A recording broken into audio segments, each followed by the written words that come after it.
There's a lot of people in the fitness industry currently suggesting that posture doesn't really matter. But if we actually look at the research, it shows that posture is perhaps even more important than we've ever realized, not just for strength and muscle growth, but for overall health and physiological function. Now, before we jump into the science and the research, it's really important right off the bat that we mention the 90-degree eccentric isometrics protocol that I'm a big fan of, and that's really what all of my training methods are based off of. Posture is absolutely critical because without proper posture, you really can't perform any of the movements correctly. You're going to have faulty mechanics mixed in with your foundational movement patterns. Every movement you do is going to be off to varying degrees. So this concept of posture has a direct impact and direct implications on the way that we train. We're going to be covering 10 key scientific topics in this video and how all of these are related to posture. We're going to be looking at breathing and respiratory function. We're going to be looking at the nervous system and how posture impacts our neural function. We'll look at balance and stability. We're going to be looking at biomechanics, which is basically the physics of human movement.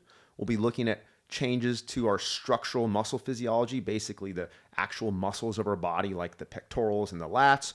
We're going to look at endocrine function and hormones, mood and cognition, pain and inflammation, digestion, and even kind of a fun one towards the end, we're going to look at how posture has a direct impact on our jaw and facial development and even measures of attractiveness, as the science points out.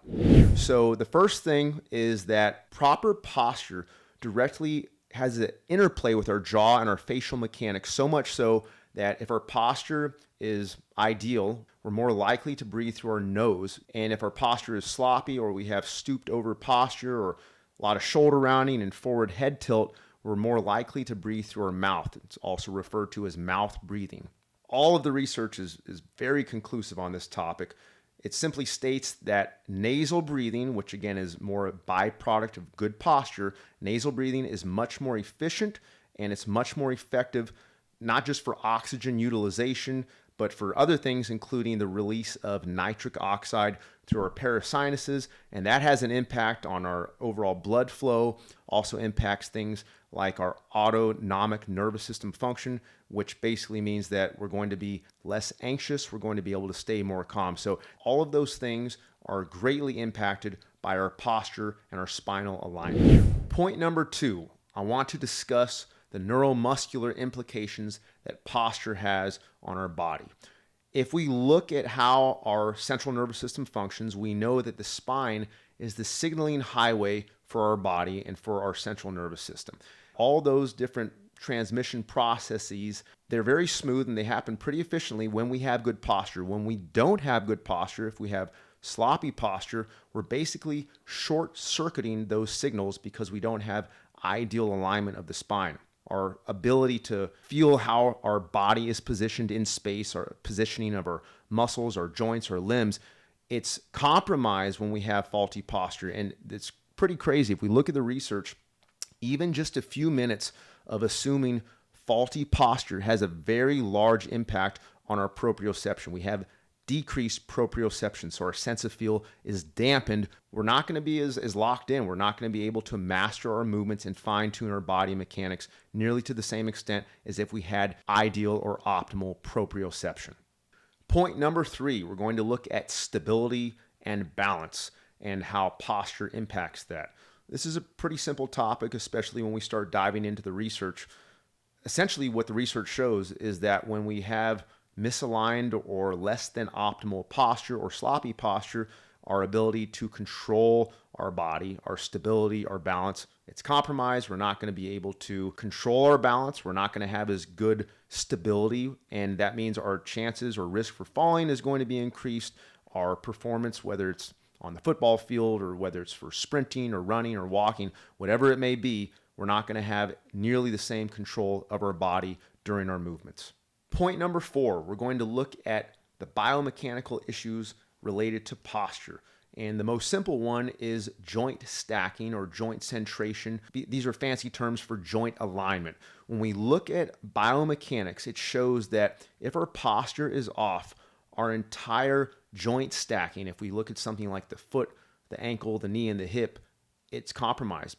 And this bows out our knees, it rotates our feet out, our pelvis is misaligned, everything is exposed externally. So now instead of having these stacked straight columns, we don't have the optimal joint centration, and that has pretty big implications, not just for health, because this is related to cartilage degeneration and osteoarthritis, because the forces are not going into the joints at a straight line. They're going in with these kind of angled force vectors. Again, the research is pretty clear that this can lead to joint damage, but this also has implications for sports because our forces are not directed into the target that we want them to be. So instead of trying to position our body in a direction where those forces are going exactly where we want them to go, we have these little energy leaks. And again, this all goes back to our posture alignment. Point number 5, I want to look at the structural muscle physiology and how posture impacts that. When we talk about structural muscle physiology, we're just looking at the big muscles of the biceps or chest or lats, and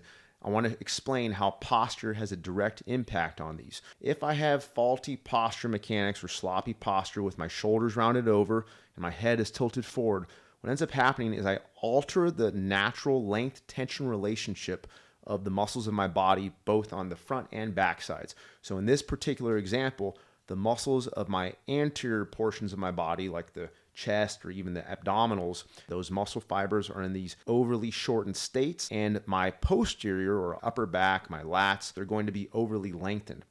Not only does this compromise my force production when I'm doing high intensity physical activities, but also places a lot of stress on the joints, even when we're just sitting or standing or walking. This can lead to a lot of joint issues over time. And again, this is just one example related to the upper body, but we see these implications even for the lower body.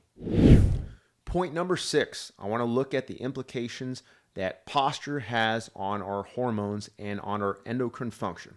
Now, there's not a whole lot of research on this, but the little bit of research that we have, the few studies that we can examine, it shows that faulty posture actually has a direct impact on our testosterone and cortisol. It decreases testosterone and it increases cortisol.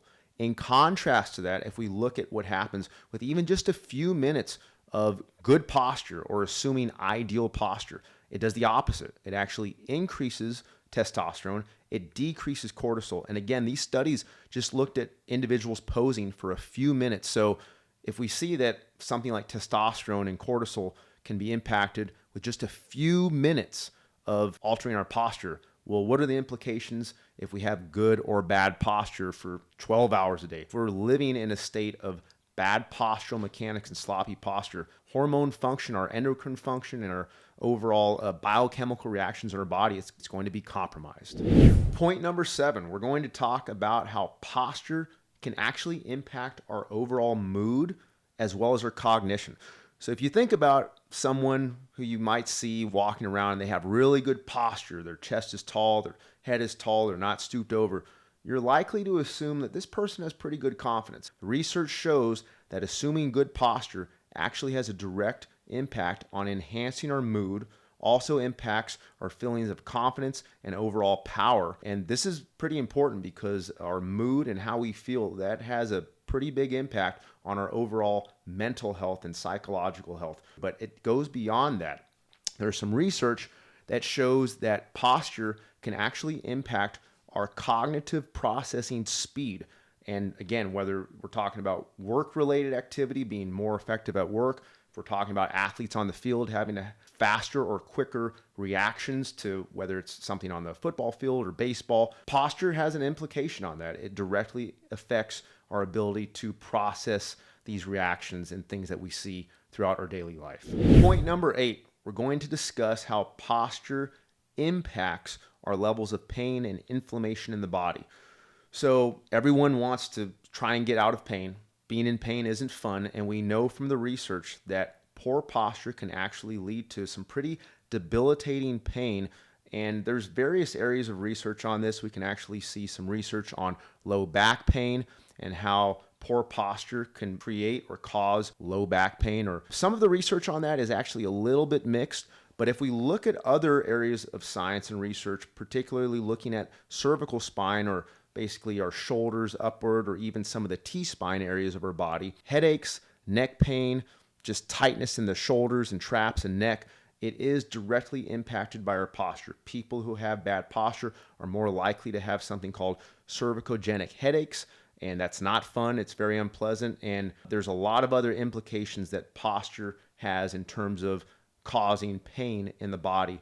There's science looking at something called C-reactive protein, and C-reactive protein is just a measure of inflammation in the body. And the research shows that poor posture is likely to lead to higher levels of C-reactive protein, which basically means people who have bad posture are more likely to be in an inflamed state or higher levels of chronic and systemic inflammation.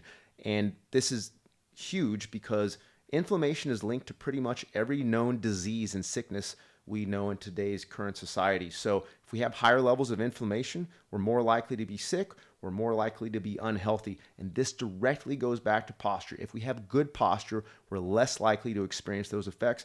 Basically means if you have good posture, you're probably going to be healthier. Point number 9. This is the area we don't have quite as much empirical evidence on, but we do have some pretty good anecdotal evidence showing that posture can impact and affect our digestive function and our gastrointestinal health. Now, like I said, there's not a whole lot of research on this, and we can't really look at any particular study to legitimize this. However, even the Harvard School of Medicine has written papers on how our digestion is affected and impacted by our posture. So I have pretty good confidence in the Harvard Medical School.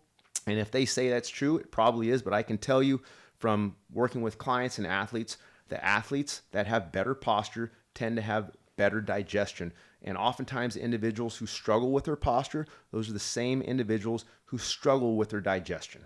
But this goes even beyond just health. If we're talking about bodybuilding or athletes or trying to maximize our strength and our muscle growth, digestion is key, because when we can absorb the nutrients that we're ingesting, we're more likely to be able to build muscle. We're going to have higher levels of protein synthesis because we're actually using and absorbing the nutrients that we're taking in instead of basically having them as waste products or not being able to absorb them. And finally, point number 10. This one's kind of funny in a way, but it's pretty accurate based on the research. It deals with physical attractiveness and measures of our facial development. And I'm not a Greek Adonis, so I'm not trying to throw shade or say that I'm the epitome of what optimal facial mechanics look like, because I'm certainly not. But if we look at the literature on this, when we talked earlier about mouth breathing, this is directly related to this. Faulty posture tends to cause or contribute to this forward head tilt posture. When our mouth is open, our shoulders are stooped over, our head is forward. The research shows this can actually contribute to these less attractive facial development attributes, where our jaw is not as developed as it should be. We don't have as attractive of a jawline. Our cheekbones can be affected, even the structure and shape and size of our nose and how our eyes are positioned in our body. This can all be affected by posture. So these are kind of objective measures of attractiveness. This is not just opinion or trying to shame people, but this is really what the research talks about in terms of attractiveness of the human face. And so if you want to optimize the attractiveness of your facial features, and again, these are things that can actually be changed slightly throughout the human development process and throughout the lifespan. This is not just something we're talking about when you're a kid. These are things that can be changed slightly throughout the course of life. But it's not just our facial features. If you look at someone who has bad posture, sloppy posture, you're more likely to think, it's not something that's very attractive. If somebody has good posture, they look upright, they look tall, they look confident, they look strong, we're more likely to think, wow, that's a nice, attractive feature on that individual. So these are the areas that we can look at when we're talking about attractiveness and posture. So hopefully at this stage, you can see why posture is so important, why fixing your posture is so important.